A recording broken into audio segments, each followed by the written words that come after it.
I didn't know you had a dog. Hey, how's it going? Hello. Yeah, we're all right. Yeah. Nice. What is your dog's name? Hopper. We need to do like a pet cam because when Aaron was on, his cat was just walking across the screen. Oh my gosh, a little animal compilation.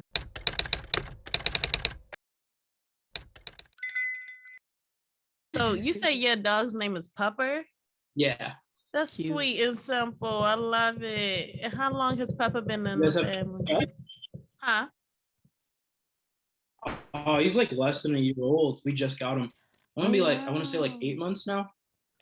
Yeah. So Oh. What are you guys sweet. doing? What we doing, Kim? What you up to?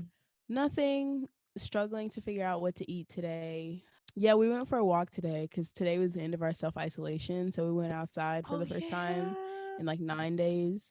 And then yeah, we walked for a really long time, and then we wanted to go somewhere to eat, but we couldn't find anywhere. And then we finally found this place, and we're like, okay, let's just go here. And then we get there, and then the woman's like, she needs us to like do like the QR scan thing for the track and trace. And Eric didn't have his phone, and also I just didn't want to do it. So she went back inside because Eric's like, oh, I don't have my phone. And she was like, oh, well, I just need your name and your number. And then she went to go get like a piece of paper and a pen, and it took her a really long time. And while she was in there, we were like, let's just leave. Yeah, I gotta go. Yeah. And so she came back, and we were like, oh, she just looked so upset with us. I mean, I guess I would have been too, but so that was our day. We haven't really eaten. That was a couple hours ago. So Okay, y'all went and then y'all didn't even. The next thing on my mind would have been like, okay, where are we going now? Because exactly. Yeah. Yeah, I think I was just tired from the walking, so we went to like get some stuff for dinner, and then came back, and then just sort of like we just watched Drag Race, and ate some bananas and stuff. I love that you mentioned It's still on. Wow. Yes, I know, right? It's amazing. It's never gonna end. It's just a reality now. That's a throwback. It's Impact. Yes, RuPaul. That was show. like revolutionary. Honestly. I didn't. I remember when I it was lost the top to my pen. No. What do you do with the pen now? Should you keep it? But RuPaul has been on for I'm gonna just put it on the box. Oh, it might be a little bit glitchy. I'm not sure. Hold up. It is. Go on. I'm sorry. No, you good. But yeah, that show, I remember just like it has having like so much controversial like things like surrounding it, or just RuPaul as an individual. And I was like, it's just no way it can prevail. And it prevailed across countries, like across many a season. I'm like, how did they manage? But it's really, when I tell you, it is the people who come on that show as the guests, as like the contestants and stuff, who really make it. They really own it. They are the reason why it lasted so long. But anyways, yeah. Y'all be watching. What have you been up to today, Kevin? In London too. Oh no, go ahead, Kev. That's all you. Dude, I honestly just woke up. It's early for me. I just did my morning affirmations, and I was trying to get on to this. Dude, Zoom is so difficult, man. Everything's yeah, so I'm sorry. I was like, because we've been hanging out for a bit, and I was like, let me see what Kevin's up to. Thank you so much for getting up on here. But that's so awesome. Morning affirmation. Hold on, where are you, Kevin, right now? And what time is it? What time is it? It's 12:35. I'm in Atlanta. Okay. In my bedroom. Yeah. Where are you? You're from, I know where it is. I know. Delaware, not Delaware. It's in that area. I know, because you have the accent. It's like, what is it? The Delaware accent. It's like it's a northeastern accent. Oh, where is it again? I live in Maryland. Maryland. Oh yeah. The smaller little ones that yeah, that random little one of the first 13 colonies. Yeah. Let me stop. I'm not gonna lie, I used to feel like that was a little bit of a flex once upon a time, because I'm not sure if y'all know, but like in your particular state, they typically teach you about your state's history. So when we learned about Maryland, I'm like, Maryland was that? Yeah, like we was number one. But then I was like, oh my gosh, these white men came over and ruined everything. So that was how that was on that flip side. But anyways, what have I been up to today in response to you guys' doings? Actually, I was just telling Kim, I haven't been doing too much. I dropped off my mother and my little sister, and then, I was asleep too. So I just woke up as well. I had to skip the affirmations this morning because I had to rush and set up right quick and get something going, get a face going and everything. But I literally woke up and was like, okay, let me just like hurry up and get to the grind. And now we are here at the grind. But yes, thank you so much, Kev, for being on here with us today. Because I was very actually like interested in your answers. Kim and I actually, we were like, okay. Were my answers like what were they? Like what were your impressions of my answers? Well, it's just so many routes we can go into. I mean, like first and foremost, like here we talk about a lot of traveling and stuff. So you were mentioning like your parents like traveled a lot or like moved around a lot. So like what was that all about? And like how did you navigate that? Well, when my mom got remarried, my stepfather got a really good job offer in Atlanta. So we had to move down here. And that was like, not my decision, but Atlanta from? So, and I've had like a lot of stuff from New York. Okay. Yeah. So, and I've had a lot of stuff like that where I've just had to move because of their decisions. What are some things that you dislike about Atlanta? And also, how long so when did you guys move there? Since like 2014. I'm not good at math, but since 2014. And what do I dislike about Atlanta? Yeah. Like, what are the reasons why you'd rather be in New York than Atlanta? I actually like Atlanta. Now I've adjusted. Same, yeah. So I do like it. There's a lot of scammers around Atlanta, though. Not the scammers. Yeah. Train. They're always trying to get my Cash App. Leave my Cash App alone. Oh my God. One of my old roommates, she and her boyfriend and her friends were always scamming. And you would be like, do you want to like get in on this like Cash App scamming? And I'm like, I don't know. I just feel like it's going to come back on me. That is like, I don't want to invite that negative, like. Yeah. How old were you? Like, I was in college. It was like my second year at State. So I was 19. State has the most number of sugar daddies paying. Yeah, or is it sugar babies or sugar daddies? I guess that's the same thing. I think it has the most number of sugar babies. I saw that statistic somewhere. I don't know how. I heard that statistic. Yeah, you heard it. But I don't know how they. I don't know. Who admitting it? I guess them. I remember hearing about it and I was like, damn, then like my chances are slashed because there are a lot of beautiful people in Atlanta and I'm never gonna be able to get a sugar daddy in this climate. But you can. You gotta carve out your own little niche. Yeah, that's true. Niche. You're exotic. They like, oh my gosh, a well-traveled girl. That's true. That could have been my whole thing, is like just finding out. When I worked at the coffee shop, 2 of my coworkers had sugar daddies, and one of them had a couple sugar daddies. So I was like, it's just there's no space for me, like in this. She said, I got a full-time job and multiple exactly. sugar And you know what? I remember one of the girls, like, one of them had for like a year or so, she'd been doing on this like sugar daddy thing, and then she was telling us about it, and so we all signed up for like which Seeking Arrangements, I think, is the website. Yeah. And so we're like, okay. And then one of them was like really committed, and she found this guy, and she like, on their first date. Oh, I don't know if it was their first date. One of their first dates, he took her on a helicopter ride around the city, and they went on this like nice, like dinner. And she said that he wasn't even that old. He was like 30, like in his 30s, but he was just like married to somebody, and his wife wasn't that interested in him. He was giving her so much money. She quit her job. Like like after like a week, she was like, I just made what we make in 2 weeks here in one night. I'm out of here. And she was gone, and I've not seen her since. Oh, I hope the best for her. You can get what you want. That is so exciting. Is there ever like a moral like dilemma though? You think, or like an ethical dilemma, like where because you are pretty much just selling at least your time, I guess. I don't know how they do that everywhere. You always exactly you sell your time when you go to work, you know. I suppose. Yeah. You're giving yourself sexually to the person though too. That's a big thing. At least for some people. Yeah, exactly. And I know for some of them, because initially she said that for her, that in that specific situation, she was like, there's none of that going on. That's not what he wants. He just wants companionship.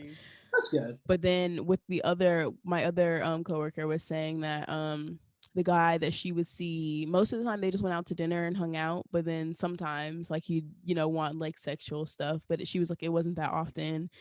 Her main issue was just that I think their arrangement was like $400 every time they hang out, and then he just kept lessening it and would give her less and less money. So I think one night she said he gave her 150, and she was like, this is not what we agreed on. I will not be coming back until you give me what we paid, you know. And so he started paying her like what she asked for, but I don't know. Kevin, do you think you could ever be a sugar baby? I don't know. Oh, a sugar baby? I'm not a sugar daddy. I mean, at the stage in life that we're at right now, maybe. You're a sugar baby. I don't know. It depends. It depends on the woman. I don't know. What's her deal? There's some, because I feel like for a girl, if you're alone and you're older, I don't know. I feel like there's something going on because men have really low standards. So it could just be like, you know, I know for sometimes women, like older women, they are very successful and that could intimidate other men their age. So maybe it's just like, okay, like they find younger men and they like want to spoil them because it's just, they can, you know. I could see the mindset of an older woman wanting to be like a sugar mama. I get that. I get it. I don't know if I could get over that power dynamic. They pretty much own that, yeah. Because then I don't want to talk back. You're just gonna cut me off. I'm pretty much a slave again, but this time they pay me a little bit. You're gonna be like, Miss Tanya, can I get 1,000 to go shopping? At least the people at Georgia State are in school, so they have something to fall back on. But imagine this is your career.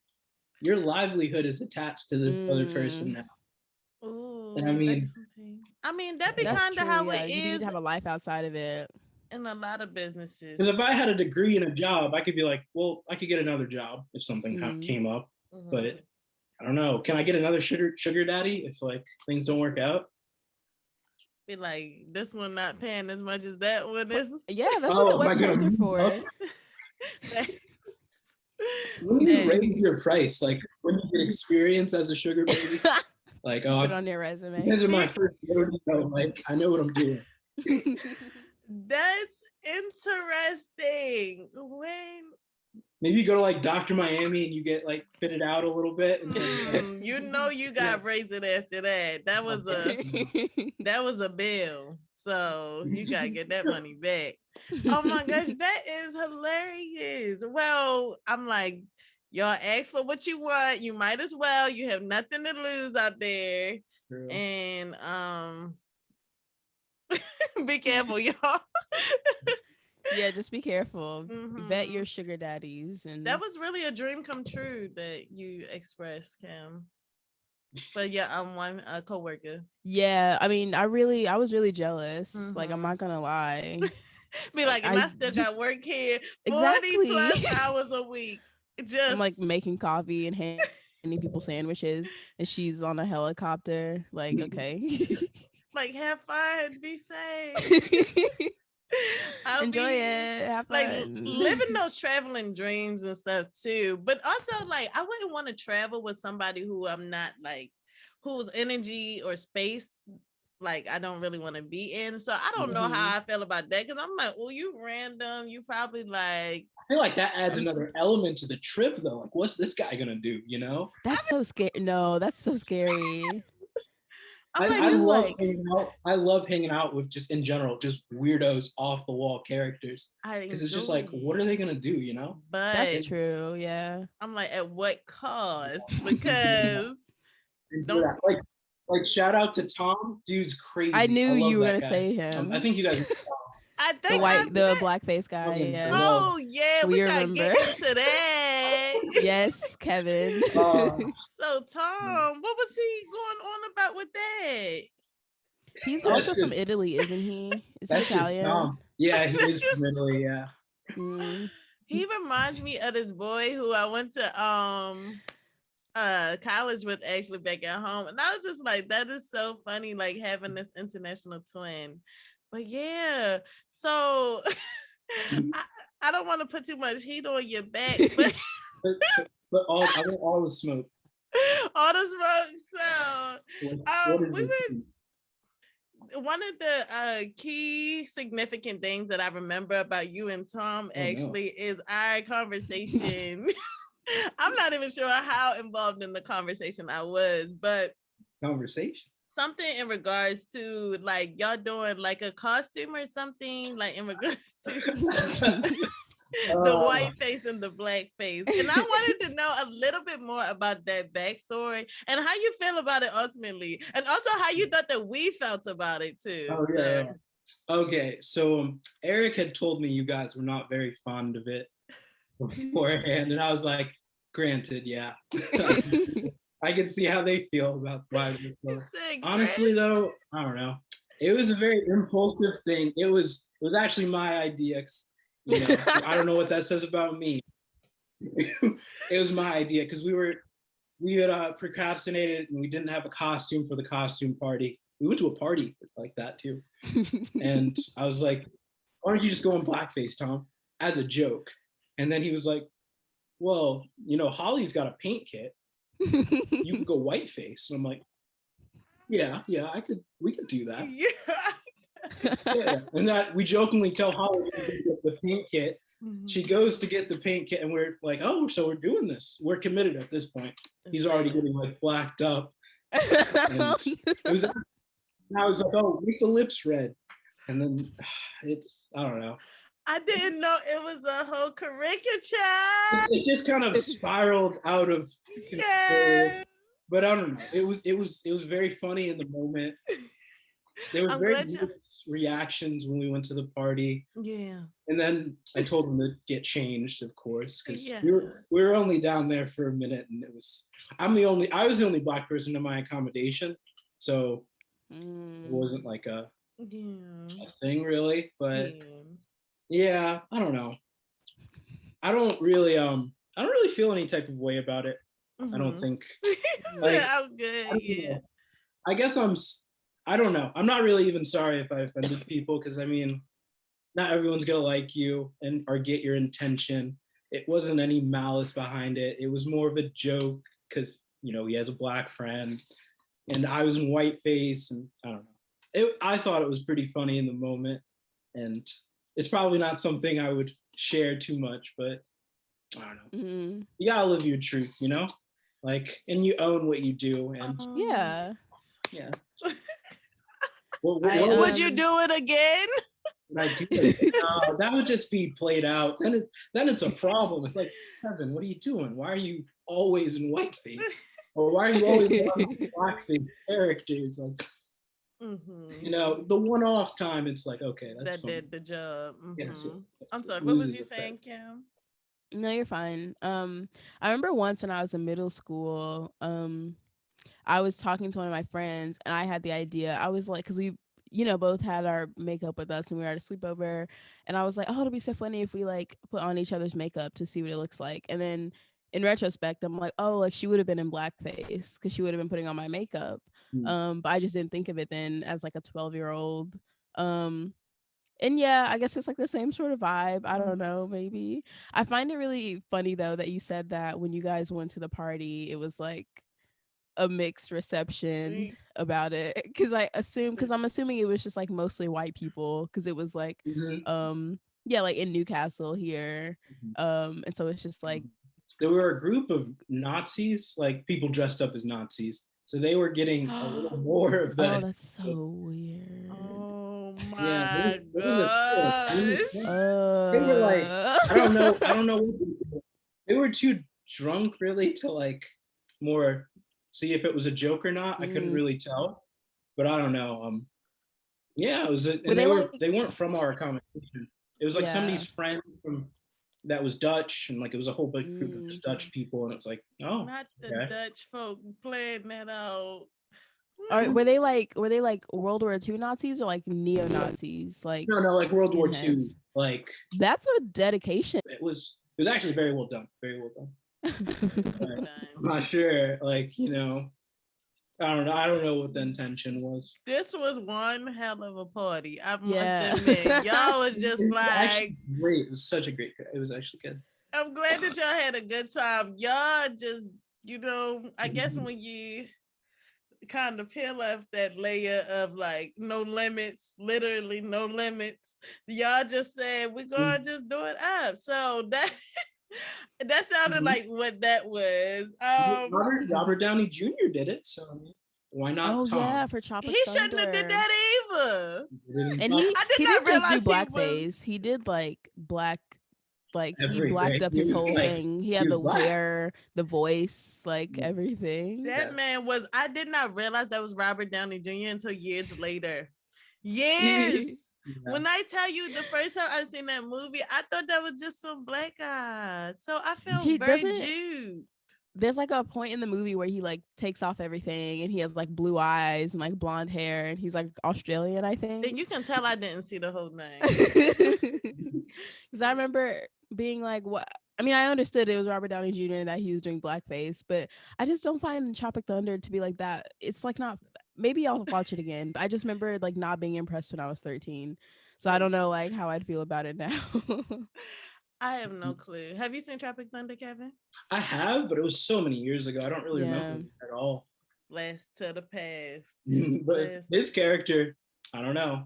Yeah, I be like, why y'all doing that? But honestly, I understand that intention is different than impact and stuff too. But also, I think, you know, just a mindfulness, you know, I always gotta bring it back in. But just like a mindfulness as to like, yeah, why people do, especially, you know, Black people who have been continuously humiliated for our features and stuff, do wanna decide to stand out against it, because it's like, why y'all doing that? Or people who are like Jewish or whomever, like to those Nazi folks, I don't know what was. Yeah, I'm so glad y'all had a good time, because I don't know what was going on at that party. But I don't know.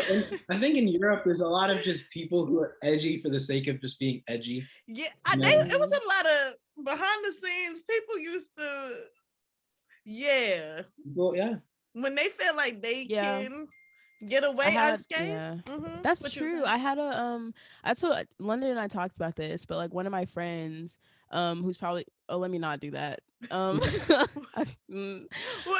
Somebody that I know said the N-word a couple weeks back in reference to like the title of a book or something, and I remember being like, because I just like my brain, I'm still not trained to be hearing non-Black people say the N-word, and also I've like my Black friends and family and people who say the N-word around me don't say it with a hard ER. So like when I do hear that, it is like because I don't say it either. I'm not like, that's not like my thing. I do remember in high school, one of my friends from New York and I would always talk about stuff dealing with race, because she's Puerto Rican and Black, and she was like, growing up, she was like, everybody said the N-word, everybody sort of, we just were like living together and vibing. It wasn't like, you know, and she was like, I think because you guys are in the South, you think about race in a completely different way than we do. Do you feel like it's the same? Like, because you also grew up in New York, I guess. But like when it comes to like white people or like non-Black people like saying the N-word or like using AAVE and stuff, like how do you feel about that? I don't know. In New York, it's more like a class thing. Like if you just live in the hood or you live in a predominant, like a mixed area, you're gonna hear it. And like if you grow up hearing it, you're gonna say it back. It's like, it's not like a big thing, you know? Yeah. Like if you just say it like for people that are in your vicinity, you know, they're growing up with you and stuff, I guess. Yeah. I don't really care, I don't think, you know? Like there's so many other things to care about in life. Yeah. Like, I'm starting to like, am I really gonna get mad over some word? Yeah, that's facts. Yeah, I really don't be getting like heated, because I'm like, especially when I know people's intentions, but I be still like, why Why? But that's just me personally. So yeah, but I know other people, yeah, it's just like it's not something that I go out of my way necessarily too much to correct, unless you're gonna be in my presence or around me, then I really don't care for you to say it.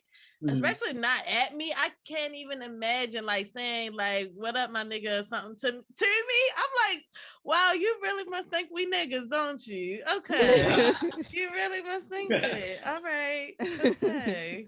But yeah, that's how I feel about it personally. But yeah, I definitely understand people growing up in like certain neighborhoods and like or areas where it's just normalized and stuff. But especially with like this whole insurgence of like kind of like cancel culture and like kind of, you know, making sure that people, you know, it's pretty much like in society, like our shift on is like, you know, if you non-black, then don't say it. So it's like, okay, if you're ready to take that risk, then you already know how society feel about it. So now it's up to you and them hands. So good luck.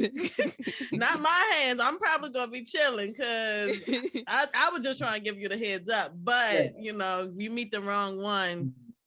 Yeah, like you have free speech, but you're not free of consequences, you know? Exactly. Yeah. Yes, exactly that. I'm like, good luck.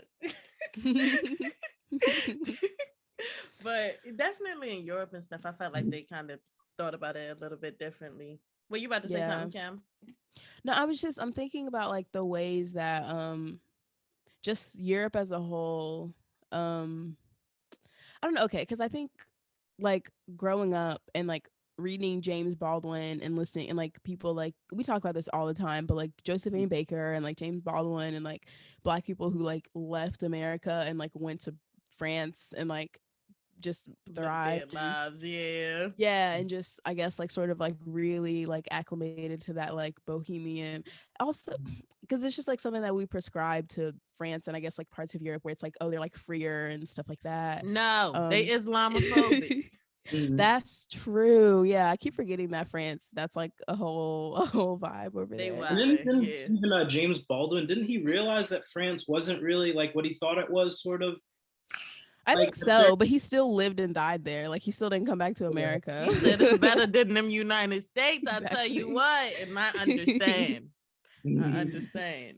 But yeah, you were saying about Baldwin, France. Just okay in terms of like because like in the questionnaire, one of the things that you mentioned, Kevin, was just like how I think people are like more like sexually liberated or like open about their sexuality and stuff like in Europe and stuff.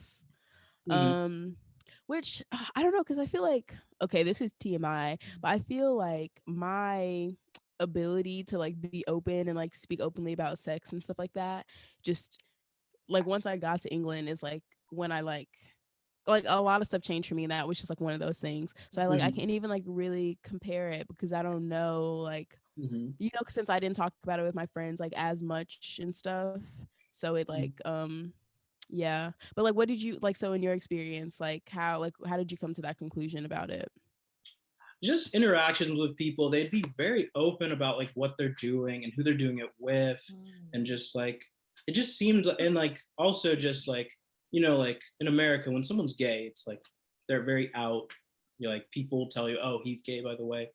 It was sort of, you had like a sort of a guessing game in England, I felt like, because like that wasn't like something people really like talked about in that way, like just to identify themselves. Like they didn't feel the need, you know, because it was just like I fuck who I fuck, you know, whatever.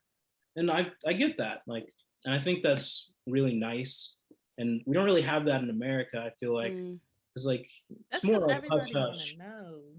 Yeah, I feel like Atlanta in particular is a city where your like race or your gender identity or your sexual orientation is like a personality trait. It's just like it's a bit annoying because it's just like you like you're a person outside of like who you want to have sex with or what your pronouns are. But I understand like the importance in having that be established, but I do think that honestly, like day to day, a lot of going to classes at Georgia State, that's like all people would talk about. And I was like, you definitely like there has to be more to you than like that. Like there has to be. This but is the end. yeah. I feel like coming to England was like yeah, just like you're saying, like people, it's just not a thing as much. People really don't get into it. And I don't know, like People I'm just get curious lost in the labels and like how that Yeah. can like restrict them. It's like, oh, I'm straight, so I can't go here. I'm not gonna talk to them. I'm not gonna do this.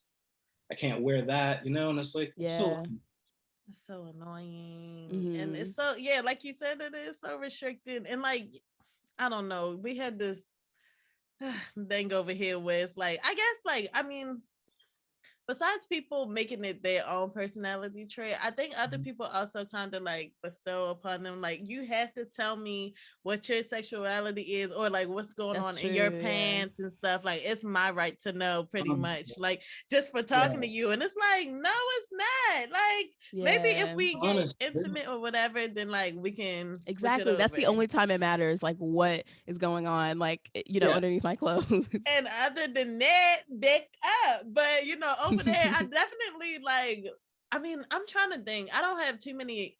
The people who I did talk to, they were like, everybody was bisexual and stuff. Like, we were in a group project and we all like had like agreed like that we all like a range of people pretty much across the gender spectrum and stuff. But beyond that, like, I mean, I didn't have too many, I guess, LGBTQ friends. I could, okay, let me not go into too many details. But yes, anyways, yeah, in general, I just find it like really awesome that they don't like kind of always give themselves a label, or do kind of free themselves up to like existing in different spaces and stuff. Because I mean, although like you might typically like mask folk or something like that, like you might fall in love with like a very feminine like woman or something, like, or like it might be, or you might, it's just ranges to how it can go. And so like you don't want to like limit it in any way, shape, or form. It's like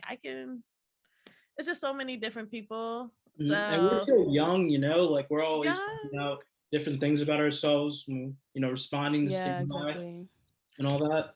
I love us for who knows where we're gonna be, 10 years we could look totally different. I'm rooting for that. I want to look more mature, but also still, the anti-aging properties of blackness, keep us youthful, dirty, flirty, and thriving. So stay tuned. But yeah, okay. But did you feel like I saw this? Oh my bad.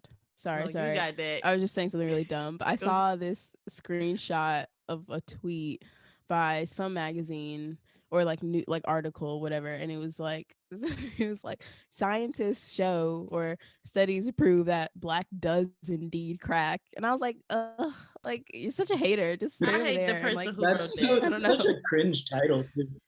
Exactly. Like, why are you researching this? They went out of their way. So where the money's going. Does black crack? They need to be fired. Whoever is the editor who let that, like, gave it the green light, they need to be fired. The person who wrote it, the people who they got their sources from. It's like, why are y'all doing the most? Like, all you had to say is, okay, like, because it definitely be a thing where black people don't take care of their skin in terms of like no sunscreen or something like that, because our melanin definitely is very protecting of our skin, but we still need to wear sunscreen because the sun is so strong. It's this like big ball of energy that can literally touch us from light years away. And like, we got the nerve to like think that our skin ain't getting touched at all just because we got, of course, the beautiful melanin, but dang it, like we need sunscreen. So yeah, and that was just my little TED talk. How much the sun has, that it's able to reach us. It's like a little bit uncomfortable because it's like on those days, like when you're at the beach and it's like the sun is just like taking the energy out of you, and it's just like, and we're not even that close to it. I hate the summer. I'm such a winter person. Or a fall guy. Gross. Oh, guys, no. You can put on a coat. Nice. I fucking hate coats. Nobody can see my outfit when I'm wearing a coat. What do you mean? Why did I put on this fit? Exactly. Why did I might as well just wear sweats. It is not giving what it's supposed to give. It can be fashionable. Everybody in England had the little bubble coats. I don't want to I fucking hate bubble coats. I remember growing up and I would, because I was like really chubby, and my mom was always like, you know, my coats are always bubble coats. And I was like, Mom, like they make me look so much bigger than I already am. No, I do not want a bubble times 3 Why do you right do now. this to me? No, I'm trying to be cute, fashionable in my little peacoat, a little trench or something. No, they said, here you go with this bubble from. Didn't you notice every guy in England, every white guy just had a fade and they would dress the same? Like, it was insane. Yeah, that's our favorite topic. That was really the like athletic wear, the Adidas, like track pants, track suits. It was the a pack of ciggies. A pack of ciggies. Sometimes too. That's true. That's true. Yeah. It's cheap. You say it's what home?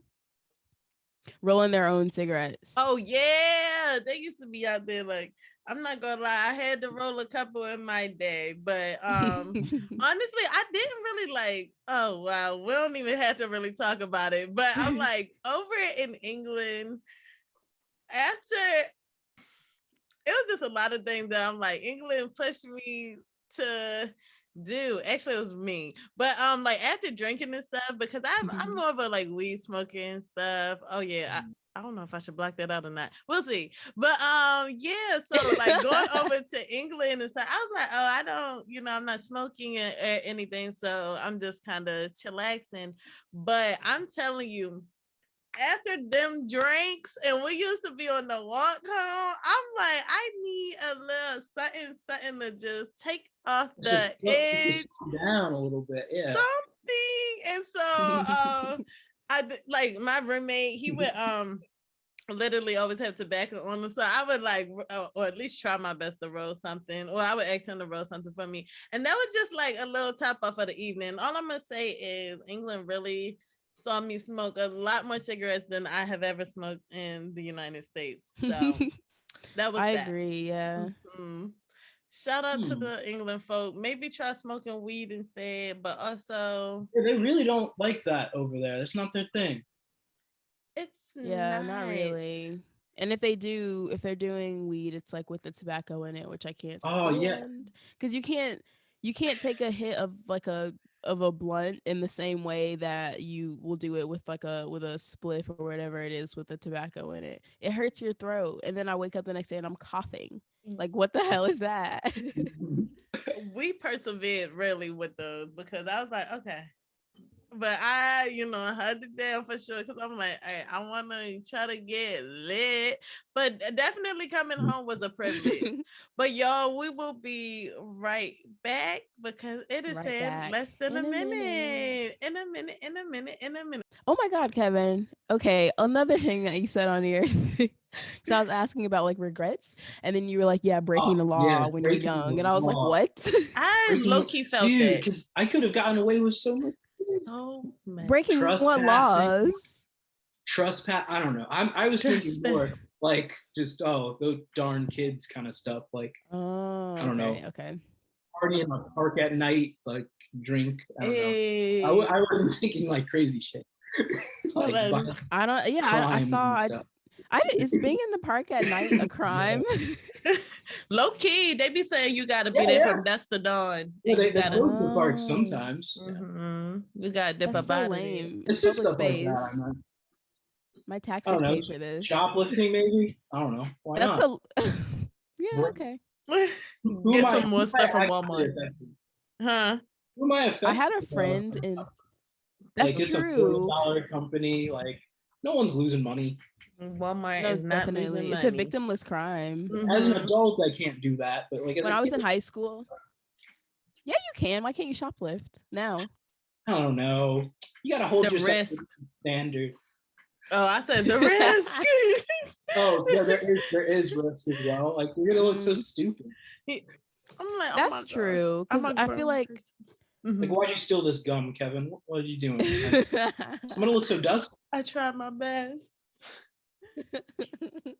Let me it's just fun. I remember I don't remember because I was like a child, but when Winona Ryder was stealing, was it at Neiman Marcus or like Saks Oh that she my was gosh, stealing that from? sounds familiar. Yeah, because it was just like, Winona, you're a famous actress. You don't need to steal these things, but it's just like she's probably bored and going through it, and so it's just like, Oh let her my steal. Like, god. this is publicity for your company. You're welcome, Not actually. bored and going through it and stealing from Neiman Marcus and Saks. Oh my gosh, that is hilarious. Oh my gosh. Yeah, definitely under 18, you can get away with a lot of stuff that I'm like, oh, or at least, get reprimanded a lot less compared to over 18. But the thing is, them kids still be going to juvie, so exactly. When I was in high school, like, there's like a flow.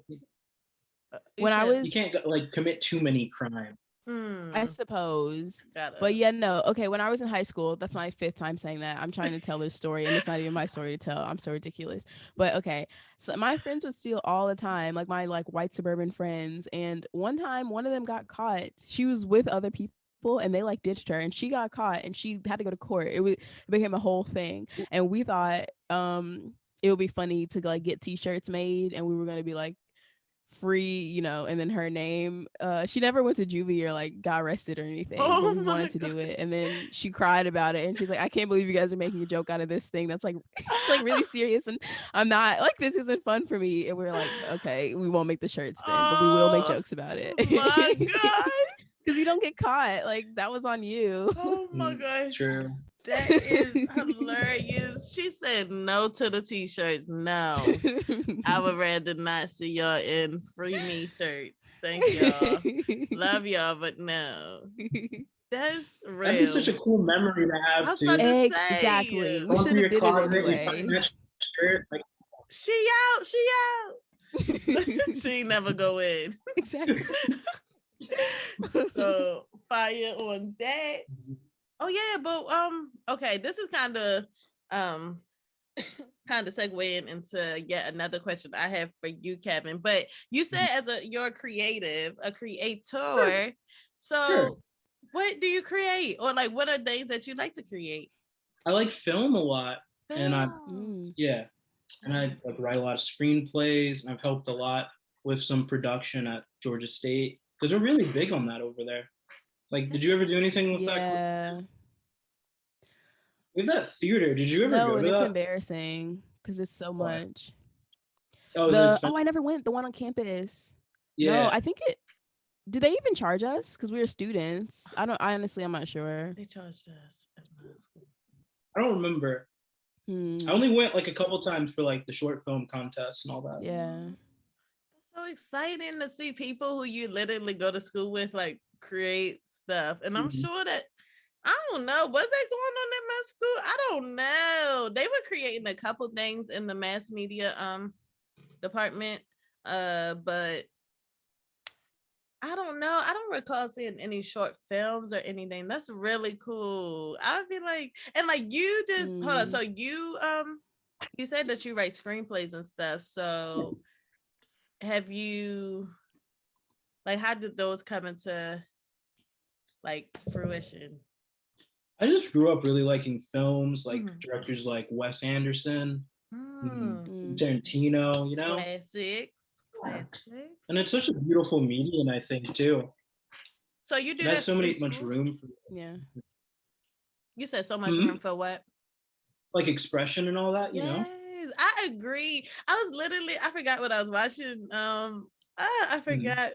I think it was probably Mr. Robot. I just started that. I'm not sure if y'all heard of that. It's actually pretty good so far. So I'm like, ooh. I stopped watching it like 2 or 3 seasons in. So like, let me know how it ends, because I probably won't ever pick it up again. Oh, for real? I'm on episode 3. Like, okay, that might have been it, but it's so good so far. But I was just looking at like the directive process of it, like the creative direction, and just like it'd be just like as simple as like, oh, this person had to get like the outside of this staircase plus the inside to like watch this person going up this like staircase and like give it this same energy and vibe to it. Like it's so, and then it's just like clip by clip. Like, how do you do it? How do you stay focused? Like, and how do you know that you wanted that like that? And like the set design, let's say like all of your places aren't in the same like building or like area. Like, how do you, anyways.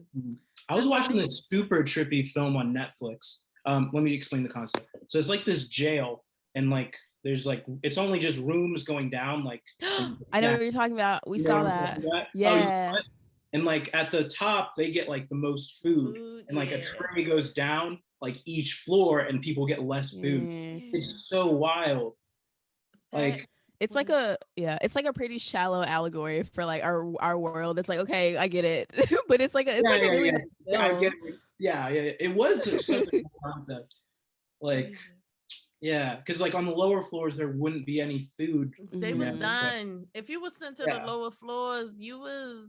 Oh, did you see it as well? About that too. Yeah, I did see it. Yeah, it was like 100, like at least over 150 floors, probably. Yeah. And I was like, that's not realistic. And the people at the top was looking at them like. And when what was the whole thing? He was like, everybody only take what they need, and then everybody will have enough. And then they were like, nobody's gonna do that. Because also the thing is, I guess they wouldn't do that, especially because like let's say like they got another month in there and then they gotta switch to another floor. If they hadn't eaten like enough to like sustain themselves, I guess because you have to get fat in there just to live. I just eat all the high calorie food. Yeah. Going in, but it just I was just like, oh no, that sucks. Like I would hate to like, oh my gosh, it's so miserable. Why would they do that to them people? But I think they reveal that it's not even possible to like eat all the floors, because that lady came in and she was like, oh, there's 200 floors, there's enough food. But then the next month they go to floor 202, so it's like there aren't 200 floors. You know, more floors. Which is there's like 300 plus, I think, at the end. So there's 333, and then there's 2 on each floor. So like the 666 symbolism. Oh, you better go big now. Yeah. Wow. Movie analysis. Do you ever like do any like analysis? I'm not that much of a nerd about it. Okay, no, I felt that. I be just loving those. I'm like, oh my gosh, how did you even? Where did you even get these connections and these like?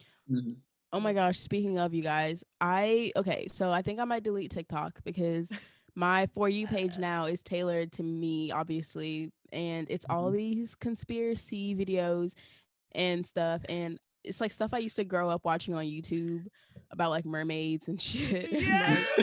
About the oceans and stuff like that. But now it's just people are making TikToks about it, and I keep stopping to watch them, which means they keep recommending them to me, and they are starting to freak me out. Like I was trying to fall asleep last night, and we had all the lights off, and Eric kept doing this thing. He wasn't doing anything. He was just opening his eyes and looking at me, but it was freaking me out, and I was like, stop. It was so scary, and it kept reminding me of this like story that I watched about this like mannequin like demon woman who like attacked some hospital in the 70s, and they were like, she like her teeth were like spikes, and she like bit all these people, and then she jumped out the window and she was never seen from again. And I was like, what the fuck?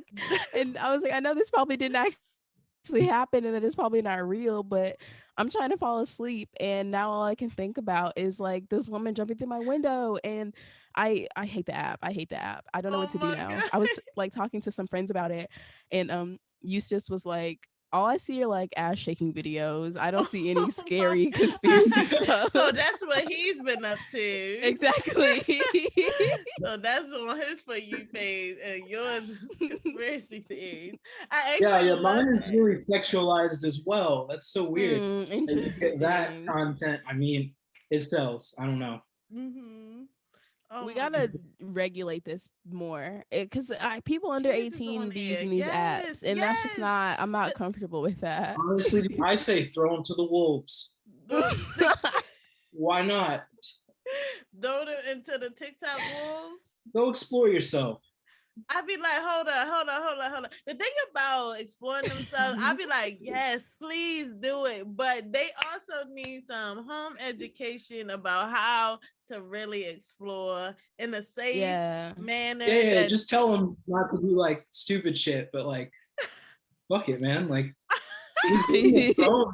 Just give him a phone and let him go nuts. That's why I can't have no what's kids. What's the worst that could happen? That's why I can't have no kids. I'll be like, what you watching on your, what your For You page say? Hold on, what is this? No, I'm actually not gonna try to trip, but also I'm gonna be like, hold on, this is a lot of random downloads that you getting, and you're like 12, so good luck. Yeah. And that's really the age of, that's also like another reason why I remember a lot of people used to like advocate for like certain content to be deleted off of TikTok because they like, this is an app for kids, and like, you know, it's so many kid users on here. So like, why y'all making it like difficult to like, you know, make sure to censor stuff, especially because Instagram, for example, be censoring every day. I tell you, I be like y'all are so sensitive. Like somebody said something like, oh, white men like be crying or something, and they like flagged it as like harmful. Yeah, like, that's so good. Like, oh my god.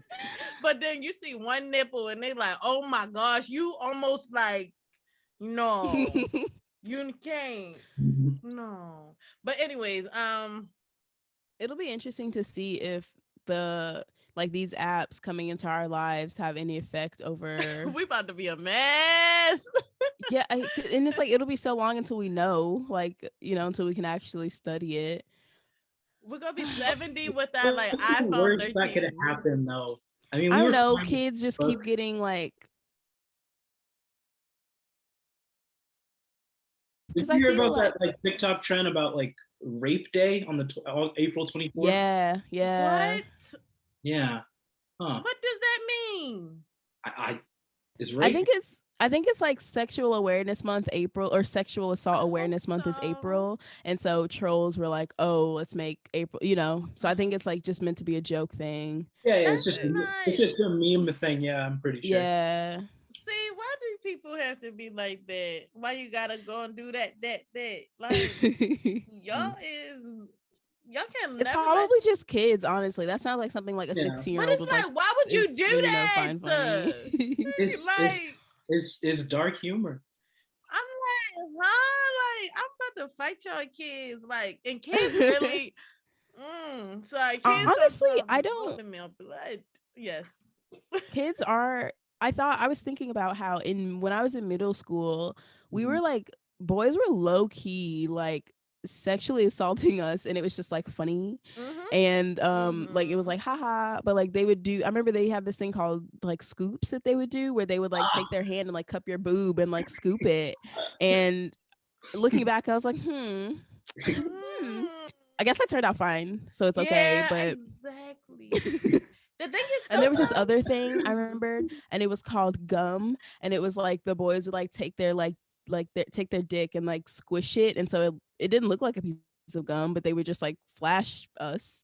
I don't know if you guys in schools were into that, but I just know my school was like wilding a little bit. It was definitely. We were definitely into all that. Yeah, I remember all that. That's a class in the past. Wow.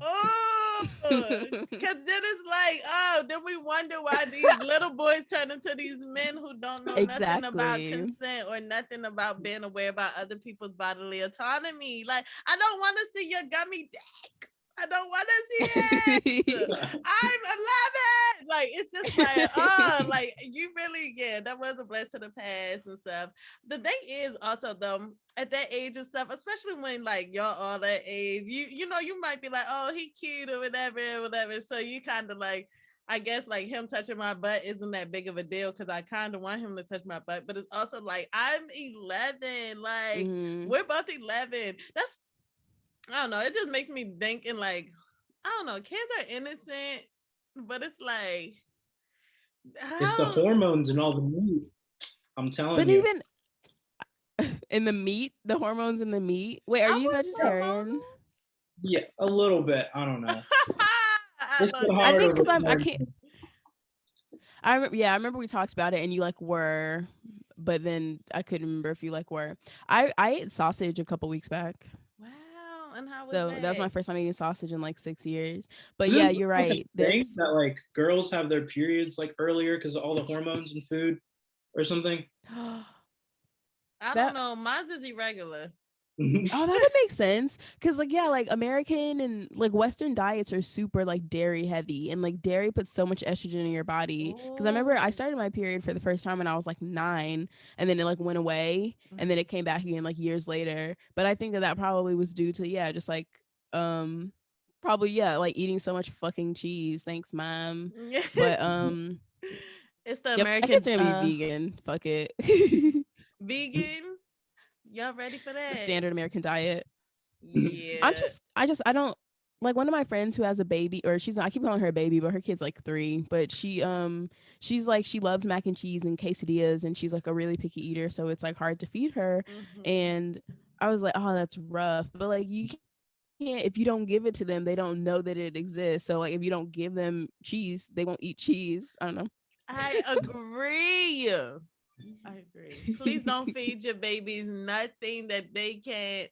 Like, I'm just like, if I do have offspring, they will not have anything like outside of like healthy stuff until they can like ask for it themselves or like get it themselves, because no, like, you don't know what that is. So eat these carrots and this hummus and shut it on up. Like, I need you to be healthy, more healthy than me, healthier than me, not more. Yeah. But yeah, that's my TED talk on that. But yeah, please save our kids, because the American diet is slowly nicking away at it. Have y'all ever seen? Okay, last but not least, actually, whenever. But have y'all seen the show Super Size? I mean, no, Super. I think it's like Super Size Me. The is one it Super? Not that one, actually. No, the one. It's a like British show. Super something versus Super Skinny. Yes. Super Size versus Super Skinny. Oh. That was my shit last year. Yeah, I watched so many episodes of that. So many. It's like this British television show, and like pretty much they have like somebody who like diet is like severely under efficient in terms of like how much calories and everything they're getting in, and then somebody who is like severely like over efficient, let's say, in terms of just like how much calories they consuming and everything, and like they switched diets for a couple of days, and I forgot the exact reason why I brought it up, but I just thought it was such an interesting like show on like the diet choices that people would have. I'm not gonna lie, I used to always like resonate a little bit more with the super size side, because I'm like, oh yeah, I probably would tear that up, but it just was really interesting. Ultimately, like, I don't feel like any like government is really like pushing out like, well, any Western world government is like pushing out like this healthier diet, and then be wondering why we always like sick and stuff like that, but like they don't advocate for healthy diets and stuff, or like anything that like kind of helps us like not get sick. Like, to be honest, I feel like England is probably, in terms of like in the West and like the diets, because they do a lot of programs like that, like, because even the difference in like the way we have our shows where we talk about weight, like, because we have 600-pound life, where it's just like, it's the most depressing thing you ever see, where you just like, exactly, and you watch it to make yourself feel better, because it's like you have these people who are like severely overweight, and all they talk about is how they can't wipe themselves in the bathroom, how they like are so afraid that they're gonna die and their kids are so young and stuff like that. And it's just like they go to the doctor, and then he's like, you need to lose 50 pounds before I give you this surgery. And it's just like they're like there's just so much going on. Exactly, he doesn't care. He's like, lose the weight, you fat fuck, like just do it, it's easy. Like that's his whole thing. And then you like, you know, you see the shows in England, and it's like there's this one, it's like, it's kind of a meme, but it's like this like host of this show is like, he's like, we're gonna talk to 3 fat chunky chunkers and this fat family and see if they, and I'm like, you can't talk about them that way, but like you have so much like, different language.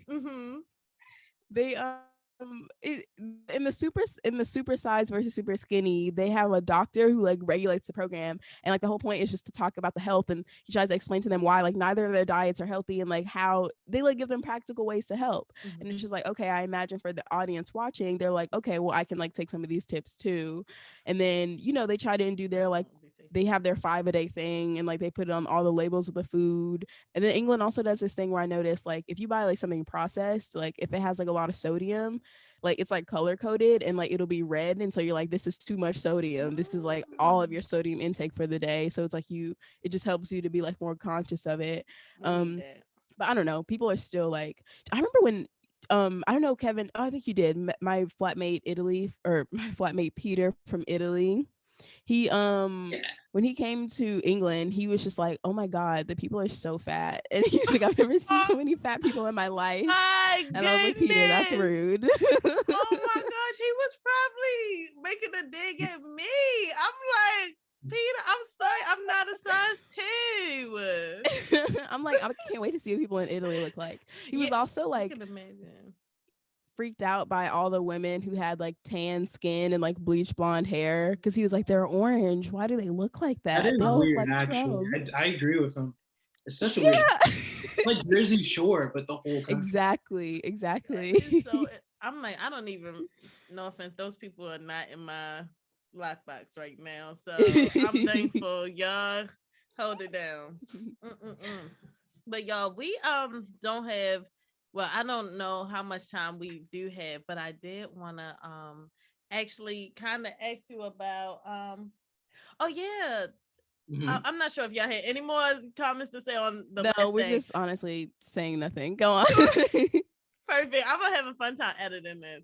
But about the last question that we sent to you, I did want to ask my question in response to the answer that you gave about pronouns and stuff not being like a main priority and stuff, and like, let's talk about more like real issues such as Black issues and stuff like that, and instead of something like an invisible issue like pronouns or trans visibility. But my question in response to all of that is like, what about Black trans people? That, can I offer like a thing before you get into your answer? Because that's like another thing, like with going to Georgia State, I found like the people who like to me seemed the most like up in arms about like pronouns and stuff like that were always white, queer, and trans people. Black trans people were like, because essentially like it's like the same thing when it comes to like the N-word and stuff like that. It's like there are bigger things, and it's just like, you not using my pronoun isn't gonna like stop me, make sure it's not gonna like help me get my surgery or stop me from like essentially like, you know. But I don't know, go on. I'm sorry, Kevin, go on. I can't speak for it because it's like not my, you know, identity. But I don't know if I like co-opting two oppressing like movements together like that, because like I feel like they would just take away from the arguments of both if you just kind of combine them like that. Because like when the riots were going on, I saw a lot of people try to put the queer agenda onto like the Black Lives Matter agenda, and like I don't think that's productive. Like people can't focus on that many things at once. I think you have to like streamline it, like, and focus on one thing at a time. And also, I mean, there are a lot of crimes against trans people. Like that's terrible, of course, and that shouldn't be a thing. But on the other hand, like their pronouns, like if you tell me your pronouns and I remember, I'm more than happy to like do that. But if I don't remember your pronouns, it should be like a whatever thing, I feel like, because like at the end of the day, it is more their thing. I'm not stopping them from doing anything. I'm not victimizing them. It's their thing. And like pronouns are stupid anyway, you know? Like I don't really think he, him really identifies me. Like I feel like it's just what is, you know? Like what does it mean to even be a man? Like I feel like we need to get away from that concept. Like, yeah, I'm a dude. Like, what is that? Am I supposed to act a certain way? Like, I never really got that. Like, what do they mean? Like, when they want to transition to the other gender, what does that change in your life? You're still going to be the same person. You're still going to have the same problems. You're not going to be able, like, do you want the privileges I have as a man? Like, it's layers to it. Is that like what you want? Or like the people who go the opposite way, do they want the privileges of being a female? Or like, do they want to be looked at like a female? Because I don't really think you can change how people perceive you. Like, you're going to be perceived how you're perceived. You know, like I feel like they should do their thing, and like we should give them a good environment to do their thing, if that makes sense. Yeah, I definitely agree with that last thing that you said, to just wrap it up real like nicely. Like they can, I mean, I think trans people should be allowed to do their thing, and yeah, we should have a supporting environment to so they can feel confident in their transitions and stuff like that. It was a couple things that I wanted to respond to in particular. But I forgot what I was gonna say. But something along the lines of like, not necessarily, although the movements don't necessarily have to be. The reason why the movement should be together, at least for me, and because I say because Black trans people do exist, so it's like, okay, like, you know, making sure that people who are Black and trans feel seen in both of these like places that tend to isolate them, probably because of their other like affinity group, like, you know, trans people like, oh, but you're Black, and then Black people, oh, but you're trans, so like we're not protecting you or looking out for you in any type of way. So it definitely has to be a movement specifically out there recognizing Black trans people as this group that, you know, if we don't have conversations or movements for them, then they're not seen or heard or any of that type of thing. And also, like, I think it's a kind of a joined mission against like ultimately white supremacy, like, which has like kind of trickled down a lot of these ideas of how we view Blackness, how we view sexuality and stuff, and just like how we view each other on this type of level instead of like, you know, we othering each other on this level instead of like looking up at the systems and structures in place that like make us like feel these type of ways about ourselves and stuff like that. And I think that kind of tied into, I think, the last thing that I was gonna say, just kind of about like how like it is their thing, and I think just kind of like this environment that we do live in is just like not supporting of it being like their identity and their oh yeah, no, I wanted to actually talk about the privileges and stuff, and like, yeah, the different structures of like the binary like gender binary and stuff. And I think that's also why a lot of people come out as non-binary, because like you asked that question, like what does it mean to be a man and stuff, and a lot of people are like, I actually don't care to answer that question. I actually don't care to identify with anything more than the other. And I think it comes down to like identifiers again, and just like how that like limits you and structure, like puts you in a box, and it's just layers how it can be approached and stuff. But ultimately, yeah, society treats you a different way when you present yourself or like show yourself, or when people respect your pronouns, for example, around a potential client or boss and stuff, then like now they not looking at you any kind of way or potentially putting you in danger or at risk, because, you know, it's a lot of people who don't fuck with that. They not about to hear that you whatever and stuff. So yeah, that was my little TED talk on that thing. That was, I think, yeah.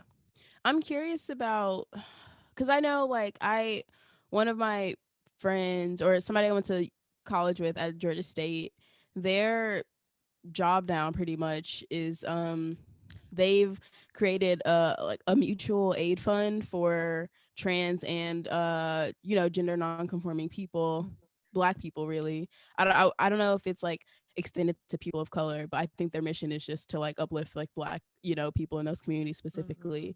And they're sort of always posting about, it's literally just putting out their cash apps and stuff like that, because they are in situations and they need financial help, and that's what it's about, and like that's all they're talking about. And it's like nobody's, and it to me, because it's just like that just harkens back to like feeling like the main issue that we should like, you know, it's like the workers of the world unite type of thing, because it's like our issue, like when it really boils down to it, a lot of the times it's just this elitist system that has everybody trapped. And I feel like our identity politics is like a really nice way for us all to be distracted and like to sit around and talk about how oppressed everybody is because of like the color of their skin or because like of who they want to like date, but it's just like and that's not going to matter in a couple hundred years, but what will matter is like this elite class that continues to grow and like continues to like be the issue. And it's just like, I don't know, I think that was just the thing that like really bothered me, like being in school or being in class, because it was like a lot of trans people who like white queer and trans people, like even if they're coming from, I just remember like this person in particular was saying that they would talk about their family not being supportive of them and how they had to leave home because it wasn't like a productive environment, but then like they would also talk about how their parents like paid their rent.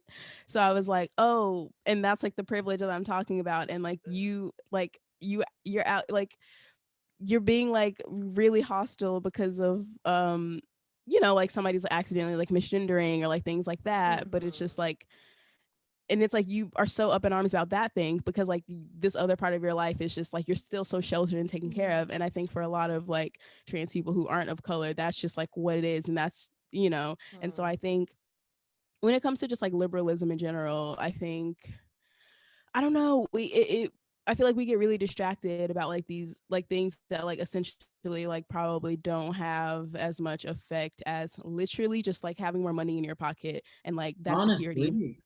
Yeah, and it's frustrating because it's like if you go and ask people, like most, black and queer, black people of color who are queer, trans and stuff, it's like, because I feel like when we talk about like people being murdered, like being in these situations, I think a lot of that comes from them being put into compromising situations where they're like having to do things for survival and like needing money and needing these things and like not living in the best places. And it's just like, when you don't handle money, I feel like it really just boils down to like not having access to like money, because if everybody like had what they need to survive and live, it's like, why am I hating on this person for like just being who they are? Like my life is fine. I have no pent up, I'm not angry about anything. Everything's fine.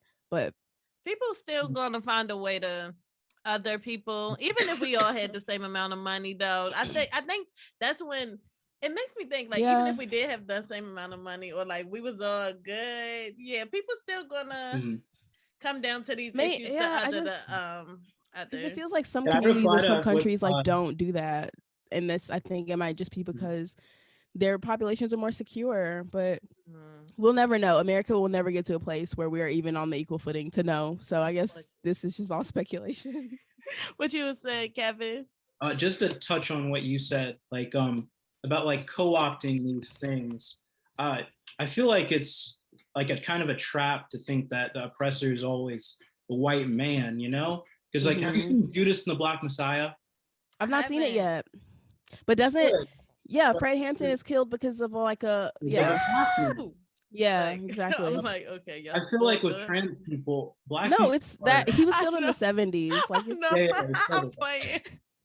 I was like, girl, I said y'all spoiled the history, but please continue. I'm sorry, Kevin. It's fine. And I feel like black people are so conservative, and I feel like for trans people, that's their main enemy. Like, it's not. Unfortunately, black people be hating the LGBTQ community, and I'm like, oh my god. People hate it more than white people. White people are the ones that are voting for these pro LGBT things. Like, black people aren't voting for Biden because of that. I hear you. I hear you. And I definitely see where you're coming from. And I feel like in this day and age, I think it would be ignorant of us to like ignore the fact that black people be wilding when it comes to how we view the LGBTQ community, especially like I even can think about like my own grandparents and stuff, and they don't. Well, my grandmother, she chill, but my grandfather, he don't really play that shit. And like back in the day, like they really like it took them a long time to even get to where they are. Like my whole family and stuff, just like how they view LGBTQ plus people. It's a significant change over the years and stuff. So it would be wrong for me to shut that out. I think where I want to come from in terms of like the white male being the oppressor, just because like ultimately in terms of like white supremacy, like the root of it, like the root of like where these kind of ideals of although the binary, I'm sure has always kind of been somewhere in history and stuff like that. I mean, just like these typically Christian centered ideals of a man and woman. They supposed to get married before they, have sex. Then they supposed to have this nuclear family that is like in the image of like all these kind of white ideals. Go on. But go ahead. Yeah. Just because I've been hearing a lot of people recently, TikTok, oh my God. It's like another TikTok trend, and they're saying how for Black women and people, just women of color actually, how like white men, sure, okay, but it's like for us, these communities, what's really more damaging to us are white women and like men of of color, because they're like not in the position of power in the way that you say that white men are, but they can still oppress like the women of color in those groups. And then it's like, I saw this video and it was this Asian woman, and she was saying how because of the way like Asian women are fetishized, it's like this sort of like resulted in this hatred or like I guess just like straight up like racism and like just like being left out of like white feminism by white women because of the attention that like Asian women and then and I know in the Black community it's like similar with like when it comes to Black men, there's a lot of Black men who just think that Black women are inferior and that we just are dirt, like, and that's just what they and will not lift us up for anything.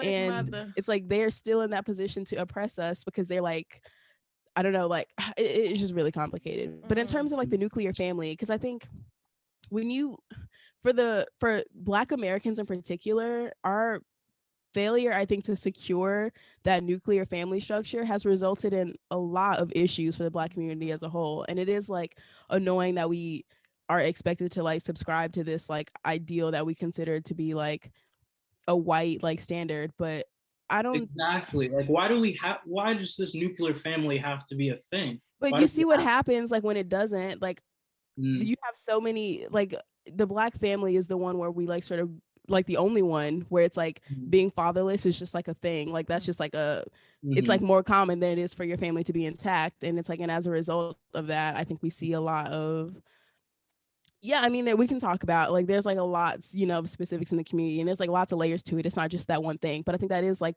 kind of like a part of it, because like there's no other communities where that's like,